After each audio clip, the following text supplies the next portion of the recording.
The Congressional Supercommittee, made up of 12 lawmakers from both sides of the aisle, is faced with some big numbers.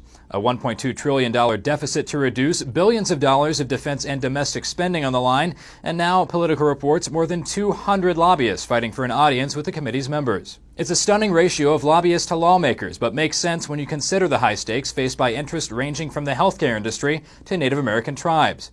The groups fear the Supercommittee will find $1.2 trillion in deficit reduction before Thanksgiving by cutting their funding or raising their taxes. The Los Angeles Times reports the oil and airline industries especially are leading the lobbyist charge and bypassing the Supercommittee's website, the format the committee opened for feedback. Not all submissions go through the official channels. Lobbyists are in frequent contact with Supercommittee members and their staffs, a practice that open government advocates bemoan as special access.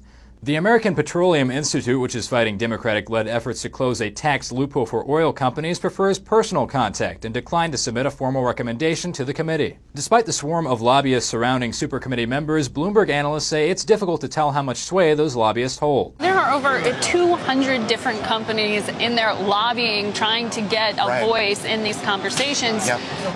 Is there any proof that they've had an impact? Hard to say, maybe at the margins. This Supercommittee just a week ago finished getting all the recommendations, so at least now they can sift through everything they've been given. But I don't think the lobbyists have made that big a difference. But some legislators, including Republican Senator Dean Heller of Nevada, are concerned that a lack of transparency from the Supercommittee, which has remained notoriously tight-lipped on its discussions, could allow room for lobbyist influence. Fox News has his comments. Even when I go talk to a member of the committee, they're saying we're making progress. You cannot get any information unless you go and talk to a lobbyist. Sure. If I go talk to a lobbyist, I can find out what the Supercommittee's doing. But I can't go to a member of the Supercommittee and get the details like I can get from a lobbyist. I think that's wrong. Still, CNN reports there is a case being made for the Supercommittee to continue its media blackout policy. Jim Manley, a former top aide to Senate Majority Leader Harry Reid, says getting behind closed doors may be the only way to get anything done. Look no further than this summer's debt ceiling fiasco.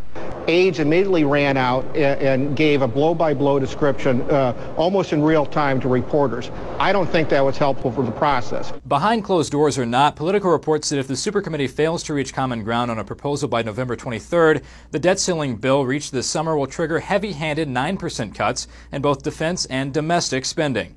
For Newsy, I'm Zach Toombs. Multiple sources, The Real Story.